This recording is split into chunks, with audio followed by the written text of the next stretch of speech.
Hello, everyone. Welcome back to Ricardo Questions, where I always question the narrative. All right, let's get into it. So, in July 2026, U.S. Marshals arrested both Andrew and Tristan Tate in Miami. British prosecutors had just announced 38 new charges, bringing the total UK charges against them to 59. The UK now seeking their extradition. This isn't new.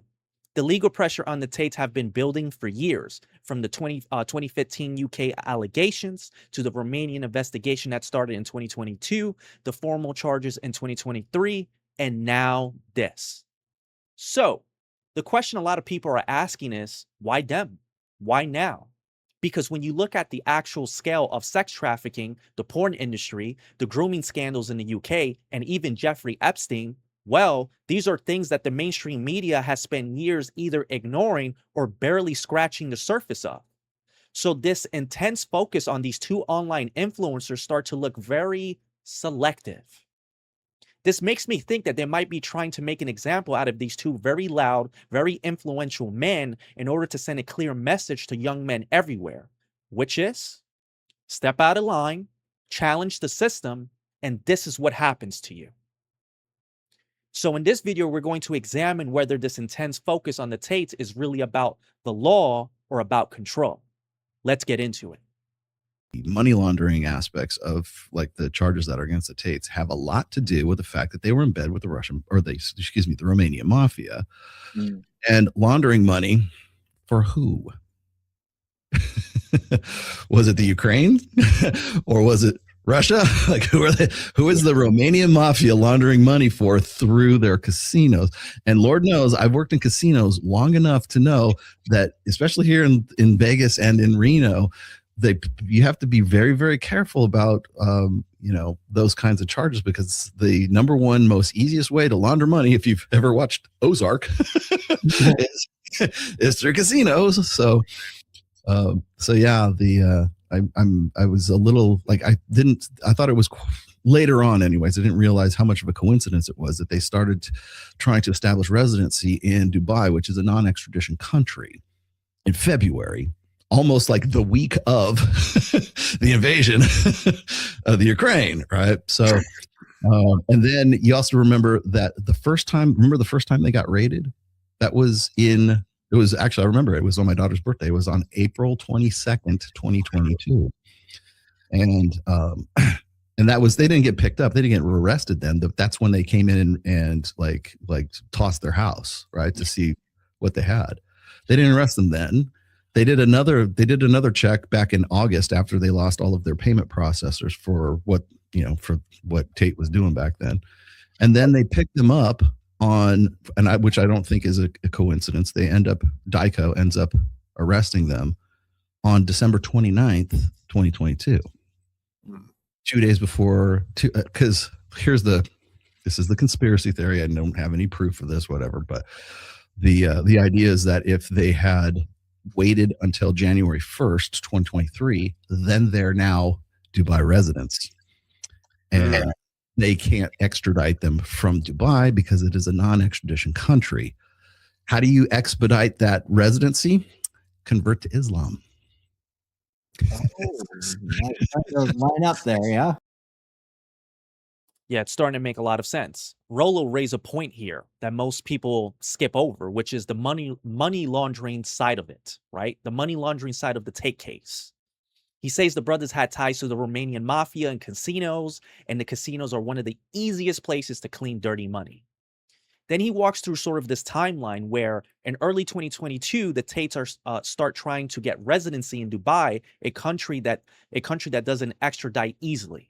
In April 2022, police raid their place but don't arrest them. In August 2022, another check that after they lose their payment processors. And December 29, 2022, they finally get arrested, but just 2 days before the new year. So this actually makes a lot of sense to me. So let's continue on. Everything follows the timeline, man. So I don't think that I don't think that they were picked up and held because of trafficking charges. I think it was because they were trying to make money laundering charges stick to them. And remember, this is still Biden's USA. It's not in office during this time. So, and then they were picked up in Romania, and anyways, the other thing I was going to say is this. I haven't really mentioned this just yet, but they're victims of their own egos.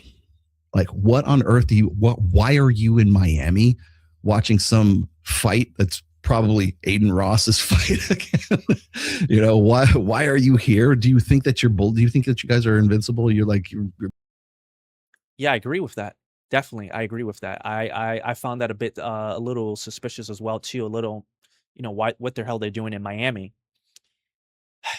The thing is that I watch a lot of Andrew Tate interviews, the more political and business focused ones. And over the years, he kept talking about casino businesses, the Russian mob, money laundering, and how wealthy people protect their assets.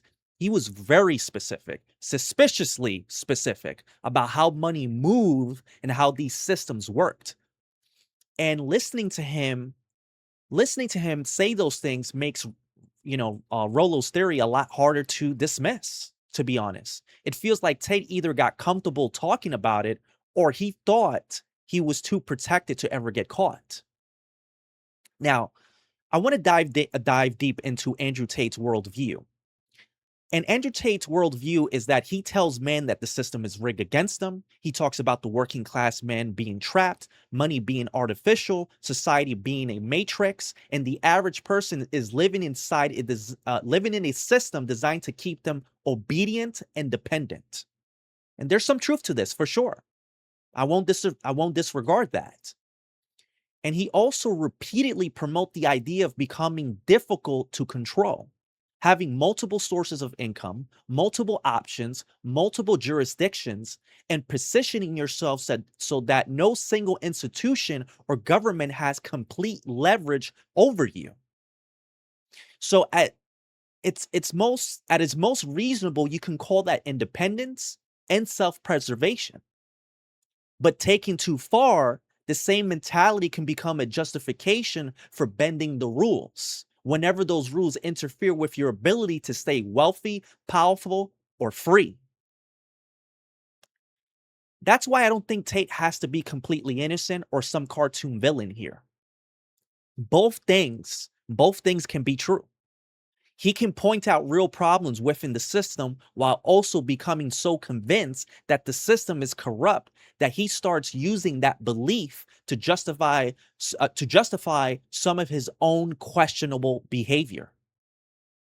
When someone reaches to the top of the hierarchy and starts believing the rules themselves are illegitimate, the real question becomes, what rules are they still willing to follow when it threatens their position?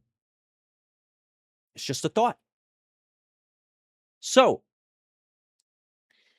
let's transition to Michael Knowles, a Christian conservative, on his take on the Andrew Tate's arrest. These institutions, because the way that the Tates are defending themselves is they're saying, yeah, look, maybe our behavior was reprobate, but it wasn't technically illegal. Yeah, maybe I had this abusive relationship with this girl, but it was a relationship that went on for 2 years. That is their argument. Yeah. Rape.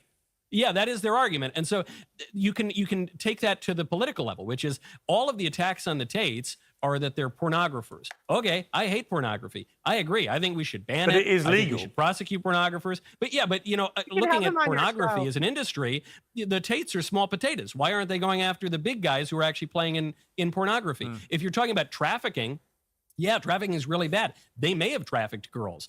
Why don't we go after the cartels and the organizations that are actually trafficking people? You have, at least in my country, in America, and actually in your country too, you have the left-wing parties who are facilitating that kind of stuff. You want to take rape seriously? Obviously, we've been talking about the grooming gangs. There's been neglect of that issue here in the United States. So I just say, okay, yeah, great. Fine, go after the Tates if they committed the crimes, throw them in jail forever. But what about the broader political implications? Because that really is a hypocrisy if you're only going after it when it's some online influencer, but not the far more widespread and egregious problems that are systemic. Yeah, that's a fair point. Now, look, on the subject of traffic, and this is a clumsy... That is a fair point. Michael Knowles cut straight to it. Even if the Tates are guilty, why are they getting this level of attention? While the real heavyweights in trafficking in the porn industry barely gets touched. Let it make sense. The Tates are small time compared to the actual players. If this was really about stopping trafficking, the cartels would be the #1 priority. If this was really about protecting women, then the UK grooming gangs wouldn't have been ignored for years. But what we're seeing is this full weight on the system coming down on two very loud, very public men. Meanwhile, the bigger and more organized operations keep running.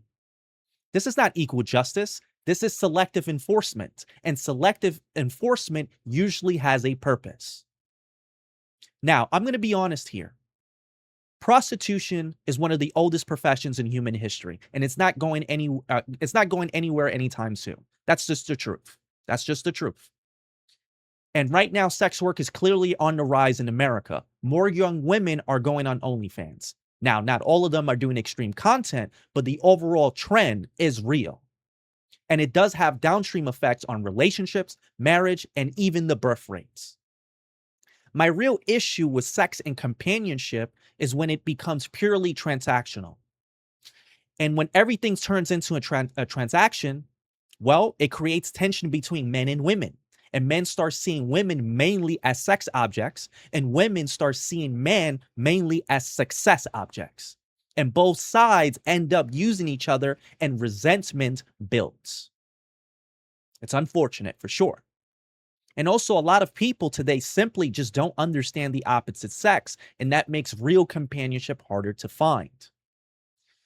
There is a better way to handle relationships and sex, building real connections, meeting people in actual communities, right? And forming, deep relationships. And if sex happens in that context, well, that's completely fine. That approach is going to create less bitterness between the sexes than a purely transactional model. That's just the truth.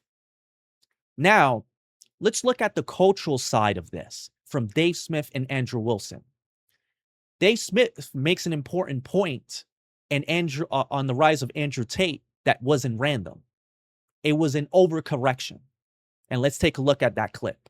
That the Tates happened to blow up after 15 years of the left lecturing the entire society about toxic masculinity and enforcing safe spaces and all of this just nonsense, the excesses of the Me Too movement. It is so We're not sure what men and women are, Dave. Yes. We don't know the difference between boys and girls. This is an overcorrection to you, and then you come around and say these things to two guys like me and Andrew, who are husbands and fathers, who are promoting more traditional family. By the way, Pierce, when you said it's not the message of the Tates that women should be at home and not vote and be in the kitchen, you're getting closer to me and Andrew territory with that. Their message was like, you should put women out in front of like a webcam and sexually exploit them and this stuff that I think is just horrible. This idea that they didn't have a pro-marriage message. I think Andrew Tate Andrew Tate grew increasingly misogynist in terms of stay at home and stuff when he became a Muslim.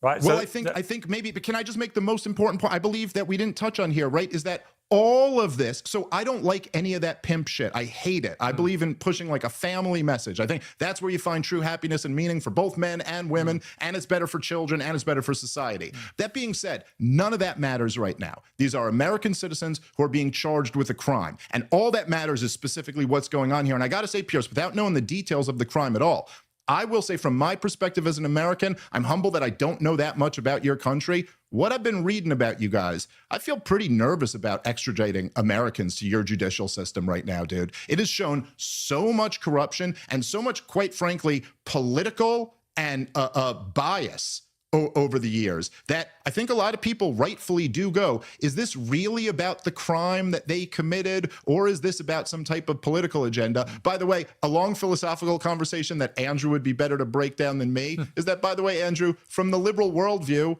what did Tate even do that was wrong? Really? Nothing. I think it was wrong. From the progressive worldview, they endorse OnlyFans. They consider it to be empowering for women to be online prostitutes. The only time they object is if a man's involved getting a cut of the money. That's it. That's the only time I think to be fair, there are very serious charges. Yeah, that's a good one for sure. Definitely, they're making good points here. They're making some very good points. And after the years of the left constantly lecturing society about toxic masculinity, pushing safe spaces, the excesses of the Me Too movement, a vacuum was created, and a lot of young men felt attacked for simply being masculine. That is true. So Andrew Tate basically stepped into that vacuum with a very extreme version of masculinity. In other words, the culture helped create the very figure now they're trying to destroy. That's what it is. Let's continue on. Including sex trafficking, rape, sexual abuse, but child pornography. Here's the whole groundwork is framed for there to be pimps when you glorify prostitution, and they glorify a cam girl prostitution, and then they wonder how pimps get involved. They're actually blaming women for them being abusive to women. I mean, this is again. I'm blaming the men and women. I'm blaming women. I'm blaming them both. Yes, you are. I blame the pimps and I blame the hoes. But I blame the pimps and the hoes. Buffet to you guys. You can pick and choose that some of the things that the Tate brothers have done have been potentially bad, but not all of it is bad. Is that how it works? Because when it comes to the accusations levied against them, they're human beings. You would think that this wouldn't. You would say this would disqualify somebody whole hog if they've been accused of the things that they have been accused of. How can you support them at all? What? Hang on. You said I don't like everything that they do. I don't like the pimping stuff. You realize that there's going to be some things, right? Hang on. You're doing it right now. You just picked and choose things you agree with Dave Smith on. But in his overall view, you would absolutely hate him, and my view. Well, no, but you we were talking about pick and war. choose the things you agree with us on. Yeah, the war. But somehow that's okay. We can agree. Yeah, exactly. That doesn't mean that I would endorse either one of you guys. All right, let's break that down. Andrew Wilson adds that you can reject the worst parts of Tate's message, which is the pimping and the exploitation, while still recognizing the broader attack on normal masculinity is real. This is the layer most mainstream coverage completely ignores. They focus on the allegations, but rarely talk about why someone like Andrew Tate becomes so influential among young men. So, to bring this all together, we do have a multi-year legal pressure campaign against Andrew and Tristan Tate that escalated into a high-profile arrest in Miami. We do have some serious allegations on the table.